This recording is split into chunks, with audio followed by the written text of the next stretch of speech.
Welcome to this special episode of Foresight TV. This may be one of the most important topics that we have ever talked about, has huge implications or potential implications. It's something that's never really happened in this scale, to talk about what happened when Silverado was criminally charged with the death of residents.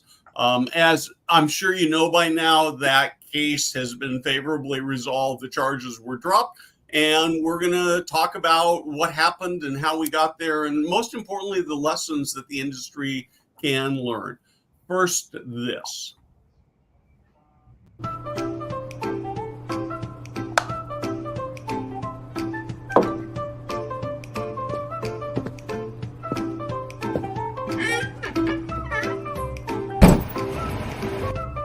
Hey guys, Steve Moran here.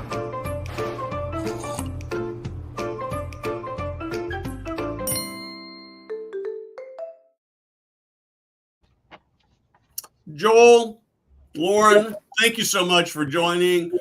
Joel, Loren, let's actually start with you. I'd like to have you just sort of tell the story. You've been really unable to do that in a public manner, and kind of how this all came about and unfolded, and then we'll sort of dig deeper into it. Well, thanks, Steve. Thanks for having me. And, this all occurred, stems back to March 19, 2020. So it goes way back to the beginning of COVID. Everyone, including ourselves, were struggling with how to deal with COVID. We had a referral come to us of a person in a serious need of our services from New York, and was in a hospital in New York for 43 days. Was a very difficult case in dementia to take, and we were tapped as would we take this individual. And so that was all happening March 6th of 2020. If you go back, what's in people's heads is New York was a hotbed of COVID, with all the news that transpired over the last couple of years. I mean, people think New York was born a hotbed in COVID, but it wasn't. In March 6th, I think there was about 50 people in the entire state of New York that had COVID, if that, according to the data from the state. So he was in a hospital, and we did the analysis with the clinical leaders there. He then did not have COVID. He had an X-ray at that hospital, which would have shown an active COVID. If it did, there were very few tests available, none to the senior housing industry that I've ever heard of. Most hospitals didn't have testing at that time. That was a top tier hospital, so it may have had tests. They didn't offer to give any. Because the CDC said no one should be tested unless they had symptoms at that time. And that was very clear direction, but he had no symptoms. And he was in a hospital that didn't have any COVID. About that time, we looked at the data. There's maybe a little over 2,000 people in the state of New York that had COVID, in a state of 19 million, really a de minimis number. So he moved out. Now, we take people from across the nation all the time that are very difficult to place. We're number one for the NFL on their retired players site to take those individuals, and we do. And so this isn't anything new for us. And he then moved into our community, cleared all of the move-in assessments, pulse ox and everything else, assessed by a licensed nurse, and was fine. But 26 hours later, he had developed symptoms, and we transferred him to our local hospital, which was a top-tier hospital, Cedars. One of our medical directors was actually the hospitalist at the emergency room that received him, and gave him they had a COVID test, gave it to him. He was positive. And so that was, so he did not return to our hospital, did not return to Silverado until he was tested negative. But after that, unfortunately, it was just a horrendous situation. This nurse contracted COVID, and she then went into a hospital, and and really tragically died. There were other residents in our community that got COVID and also passed away. So the allegation against us on March 2, 2023, was that we improperly moved this person in, didn't follow any protocols. The Gascon, the district attorney went on a press conference and said that we did it for economic reasons, that greed, corporate greed, and and violated all the policies and practices at the time, which was not true. And those charges in March 2 were against the company, and they were increased then to March 8th against myself and two of our executives, the past administrator as well. And so the allegations were made, but they were not true. And Department of Social Services reviewed the case 3 times. They investigated 3 different times and cleared us 100% each time of handling this, the move-in protocols correctly. So we found ourselves in a case where we did not know why we're there.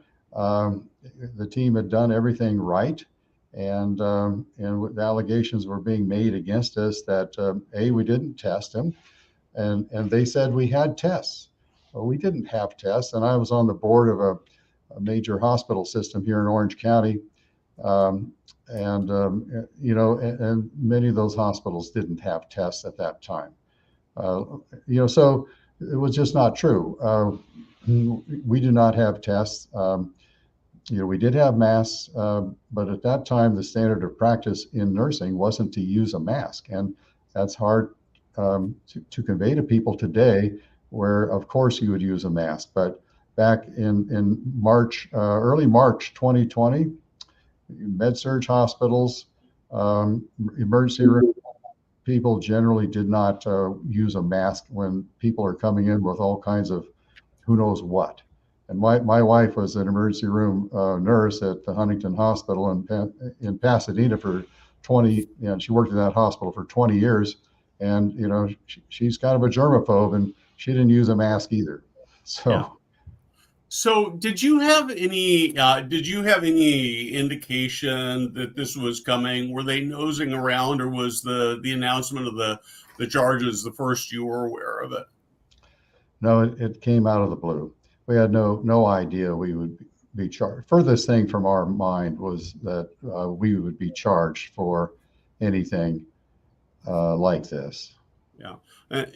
Joel, do you have thoughts? I mean, how did this? It's so to me, it continues to be mind-boggling that they would do this, given where we were in the COVID cycle and what we did and didn't know. I just, a couple quick comments, Steve. First of all, Loren mentioned that the Department of Social Services investigated and exonerated Silverado. I deal with DSS constantly. That's my daily my daily practice is interacting with DSS. It's not easy for them to exonerate you. Their standard of proof, their burden of proof, is a preponderance of the evidence, which in legal terms basically means more than 50%. For a criminal conviction, as I'm sure everyone here knows, it's beyond a reasonable doubt. It's a much, much higher standard. And when the licensing agency doesn't even find a preponderance of the evidence, it's kind of mind-boggling that that the district attorney would have brought this. The other comment I want to make was this allegation that Silverado accepted this resident out of some kind of corporate greed. I've known Loren for probably 25 years now. If Silverado accepted this resident based on financial considerations, they would have to be the stupidest provider out there. And that just, it was mind-boggling that anyone could say that they took this resident. I mean, basically the allegation is you knew he might have had COVID, but you were so greedy to get that additional monthly fee in there that you put your entire building at risk. It's just nonsensical. Well, and I guess the other thing that's so hard for me, and I want to come back to you, Loren, on this, is that it's hard. As you were telling the story, my heart was just weeping. I can hardly imagine what it felt like for you as the leader of this organization when you have a team member who passes away and residents who pass away, even though you've done everything you possibly can based on the science and what we knew. And if that's too uncomfortable to talk about, but I'd love to, and I guess I'm going to add to that and sort of how you felt when you first you learned of the charges. Well, Steve, it's happy to, talk about it, if it helps anyone else that when they, get into this kind of a situation. So we don't know what's coming our way, and bad things happen to good people all the time. Not saying I'm a good person, but bad things happen to people all the time, and we can't control that. And I talk. This is the presentation I gave to the company when we first heard of these charges, and we did a Zoom call, throughout our leadership in the company, and we did a Zoom call for all associates, and we were very transparent throughout this and communicated to everybody. So there was an opportunity for people to hear what's going on and take away any kind of mystery and not have a rumor mill running, and also give people a chance to talk. And because I had to deal with, as a CEO, others on your show here who are leading their company, our first job is to take care of the other people. Take care of people in our company who are taking care of the residents. In our case, we have hospice and palliative care as well, so taking care of those patients. And number one, take care of them so they take care of the people that we're serving. And so that's always top of mind.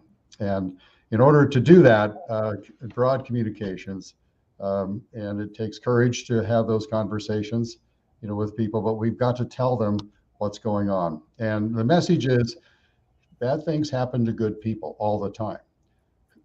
Nobody in your audience, Steve, has not experienced bad things happening to them. Nobody in our company, everybody. We can't control that. Can't control charges coming from who knows what for whatever reason. We have no idea. We know we didn't do anything wrong. We can't control that. What we can control is our reaction to it. And that's our love greater than fear. The fear is the side of that we're going to feel. We're going to feel fear when this news comes out. And I'm a human. I felt fear as well. I'd be lying if I told you any different. My wife and I heard this when we were skiing in Jackson Hole, Wyoming, the first vacation we had since COVID. And we were trying to, get a break and finally do something. And then we get this news, which was extra special.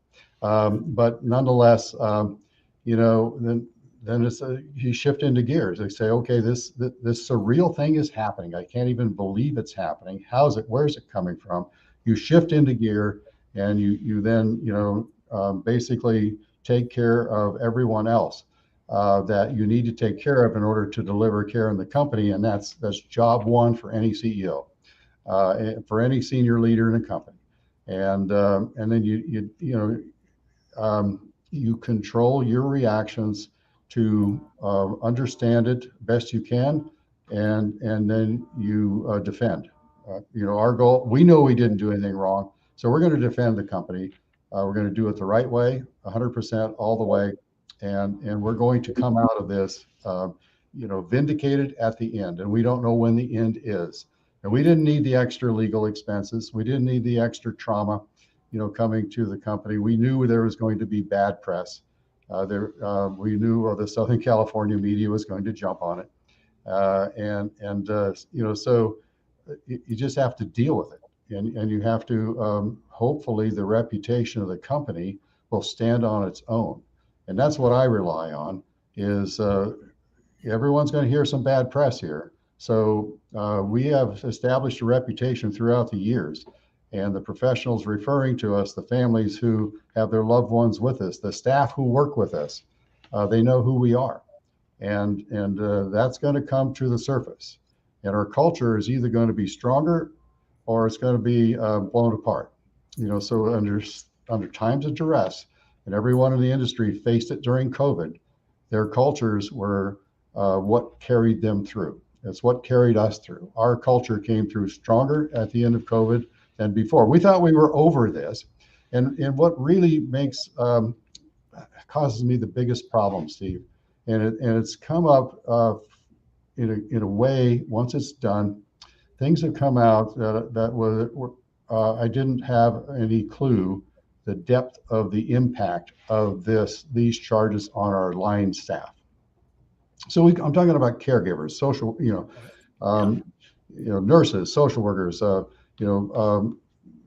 people working in the laundry, in the kitchen.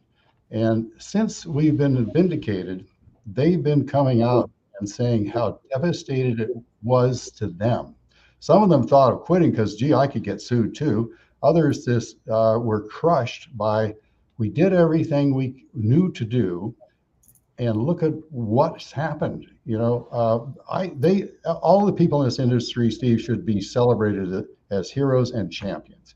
When others were at home, because they were told to be at home in a safe place throughout this industry, and Silverado caregivers and team, no different. They came to work, Steve. They showed up. They didn't know what was going to happen to them. There were comorbidities perhaps in their family. Not perhaps, some of them had comorbidities. One person came into Beverly Place and was a little disheveled in the morning, and Jason, the administrator, said, "Hey, what's up, Maria?" And she says, "Well, I got problems with comorbidities in the home, and so I rode the bus all night, and then came to work." And we had a guy do the same thing, and we said, "Well, here's a room for you. You're not doing that again." But that's the strength of this industry. Those are the people showing up and taking care of people at their own risk. And at the beginning, nobody knew what COVID was. Nobody knew how you got it. Remember, at that point, we thought we came from a respiratory sort of thing, droplets. It wasn't even thought to come, through the air like it later was found to be. But some people were dying. So this is a time when these all first responders, all healthcare individuals throughout the country, because this is not a Silverado attack. This is an attack on our industry. It's an attack on the entire healthcare industry, because anyone in healthcare, if you've got enough staff, you're going to have the trauma of a staff member dying. The numbers are there. There's more than 250 people, closer to 300 healthcare people in California that died during this time frame. And heart goes out to them, because that's awful. But it is what it is, and we still had to show up and take care of people. So my problem is the damage this did to our people that should be celebrated, Steve. They should be celebrated as heroes, and they're attacked. And the vindication of this is huge. I mean, it is enormous.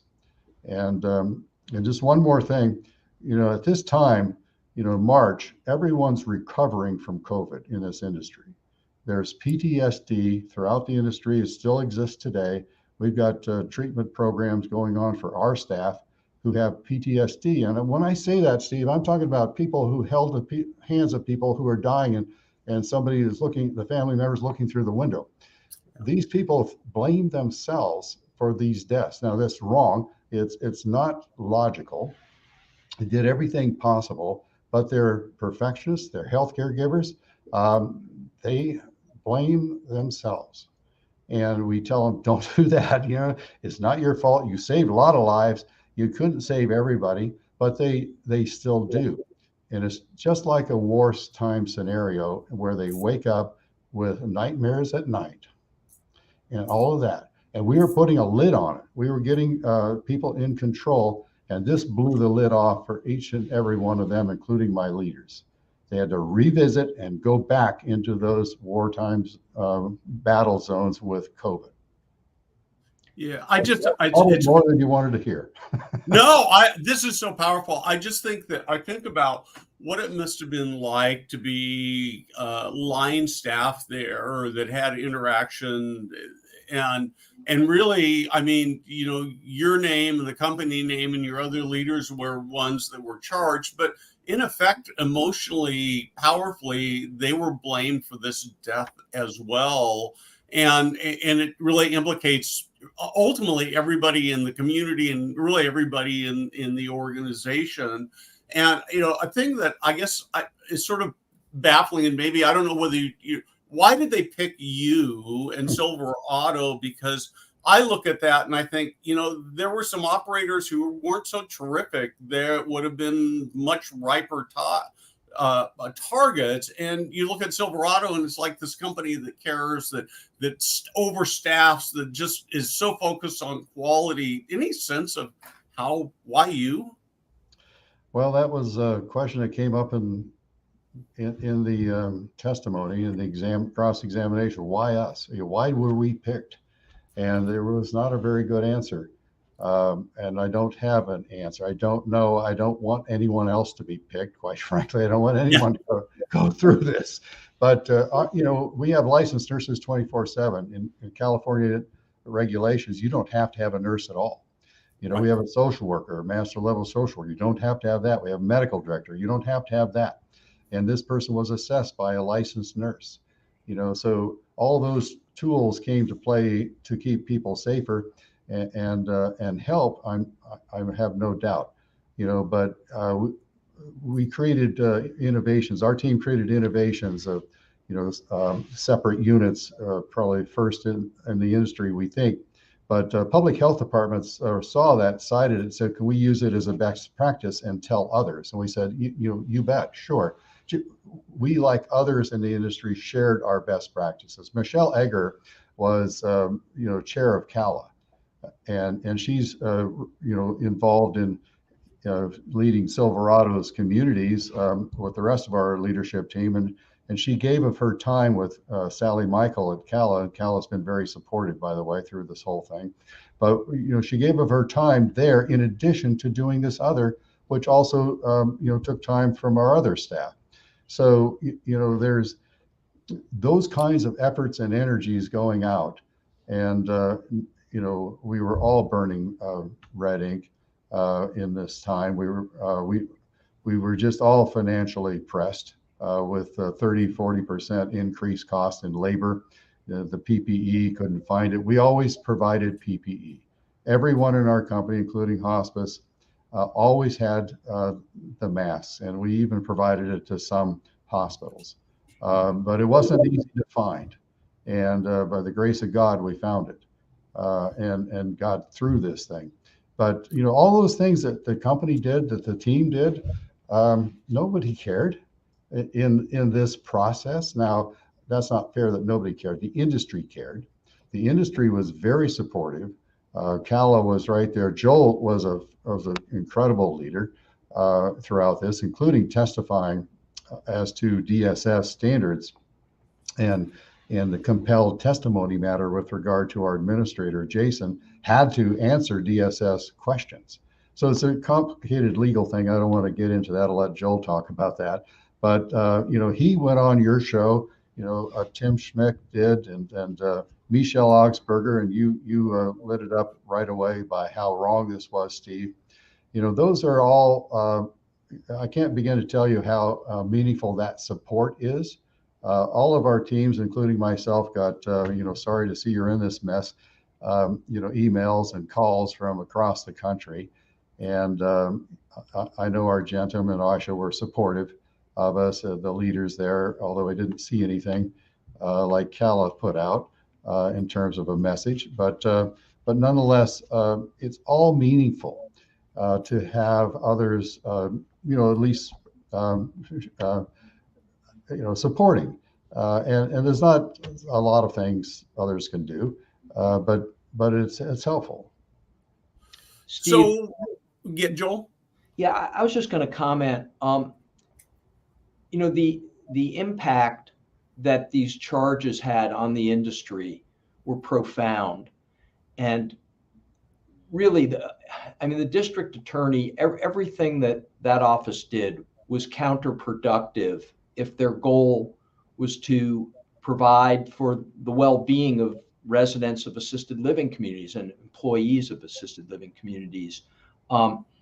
Following the charges being brought, I learned, firsthand, and in some cases secondhand, of experienced administrators saying, "I've had enough. I'm finding a different career."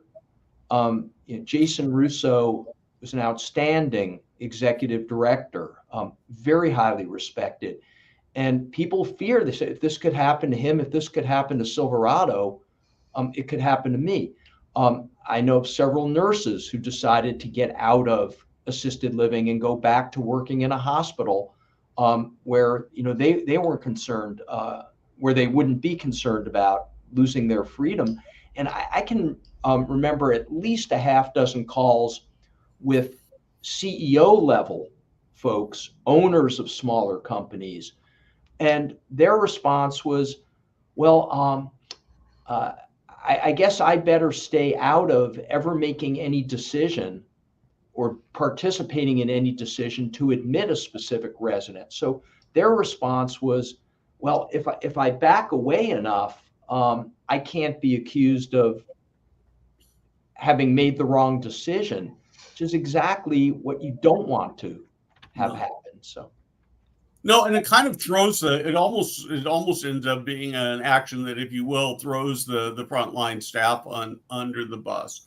Joel, I'd love to. I don't think we have time today, but I'd love to tell the story. Maybe we'll have to do the second time of your testimony and how that worked. That you told me at Nick last week, because I think it's really, really a fascinating story. But I'd like to talk a little bit about kind of where does Silverado go from here. What have you learned out of it to do better, to do differently? And you may feel like, you did everything right. I mean, it sounds like you did everything right, but are there lessons? And maybe a bigger question is what does the industry need to learn out of this? What can we do better to make sure that this does not happen again? And Loren, I'll start with you, and then Joel, but I'd like to have you weigh in as well. Well, quickly, in the interest of time, I see we're getting short on time, Steve. We can run a little over, by the way. We don't have a hard stop right at the half hour. So. Okay, so it's reaffirming that the reputation of the company as established before an event like this carries through the event. Yeah. We were in every evening news media, outlet. Front page negative LA Times article, every news show with my full picture, Kim Buttrom's, Jason Russo's, and basically the allegations of murderers with the 14 people and the names of the staff member and the names of the residents who passed away that we allegedly caused to happen, which is not true, but read in English and Spanish, and just those incredibly negative. It couldn't be more negative, and it couldn't be more comprehensive throughout the entire Southern California media. So if you always look for good news, this is what you dream for good news. So we had it for bad news. So what's going to happen? And again, we were transparent. We're communicating to our families, our staff, our professional referral parties. What we saw, Steve, was increase in move-ins. We saw our referrals climb. We've seen 11% increase in census company-wide, but it includes Southern California. Beverly Place has never been higher in its census. And the professional referral parties, the UCLAs, USCs, the Cedars, all the others were livid at these allegations because they knew who we were. They knew what we did. The other professional referral parties knew who we were. The families knew. Nobody moved out. No staff member quit, over it. And we assured them we were going to defend them. We were going to make sure that if they were called, we would provide legal counsel to defend them, which we did. And, so we got their backs. And at any rate, reaffirming a strong culture will carry you through these bad times. I'll let Joel jump in here. No, Loren, I agree with what you said. I mean, Silverado has had a stellar reputation in the industry, and if criminal charges had been brought against a company whose reputation was on the opposite end of the spectrum, there might have been a lot of sort of, oh yeah, well that's so and so, that could never happen to us.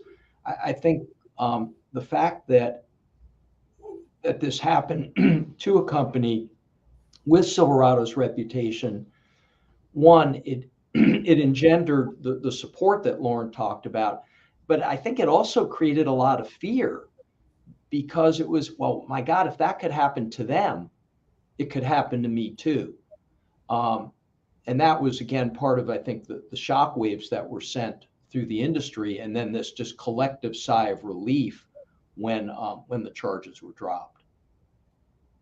Yeah, and so Joel, as you look at this, what do we as an industry learn from this? The most to me, the most obvious is that you've got to have a great culture, and Loren, I so appreciate that you're talking about the impact and the referral sources supporting you and the team being on board, and perhaps that is the biggest lesson. Are there other things? I think that really covers it, Steve. I So want to close out with a final thing with you, Loren. Go ahead. It's all the ABCs of just good documentation, Steve, good management, making sure you're running your OSHA, safety committees and following up and owning it with your own team. So you've got to have trust in your team. No one's perfect. No, I don't care how great you are as a ED, administrator, CEO, senior VP. We're all going to make mistakes, but do you have trust in your team? Because they're going to be subpoenaed. They're going to be in that whole scenario. And I'm okay with them saying Loren made a mistake here and there, but he owned it. Well, what I want them to say is he owned it. Yes, he fessed up to it, and we made it right.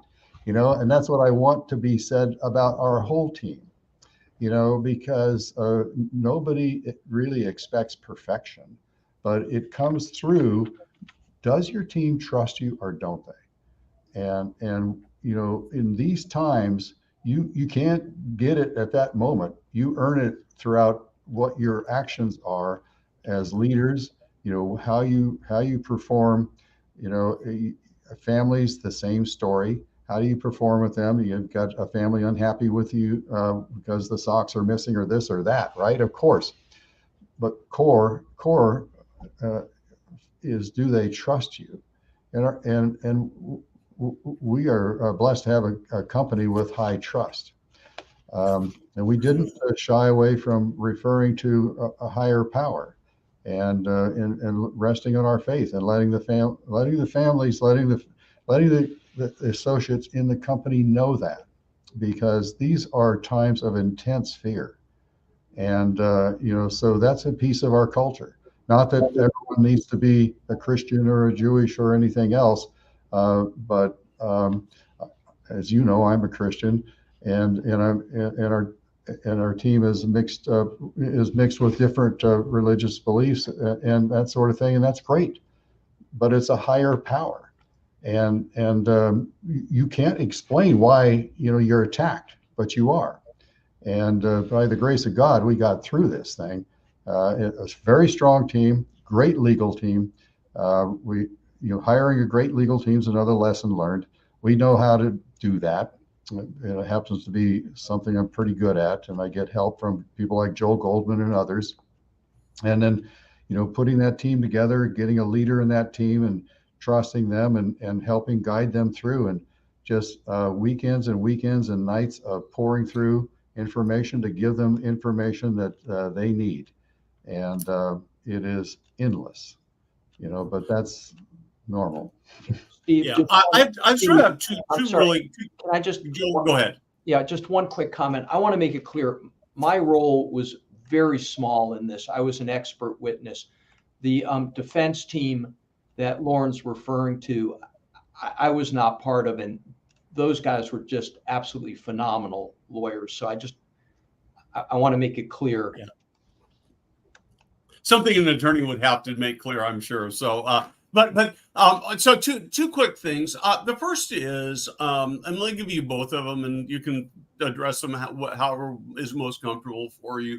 The first question is do you have any recourse? I mean, the cost of defending yourself and your team and the company must have been enormous on that. And the second thing is you talked just a little bit about this concept, and I know it's key to everything you do of love is greater than fear. And I'd like to have you just sort of talk a little bit more about that philosophy that drives your company. And so I'm going to give you both at the same time. Well, the love greater than fear is a core operating philosophy that all the highest rating in the company when you do best places to work and these other things, people cite what do they love about the company. That's the philosophy they love the most throughout the entire company. So it's talking, it's realizing we're going to come from fear. When things happen, we're human. We immediately go to fear and stop. Don't react to that. Don't act on that. Think of the opposite. The opposite is love.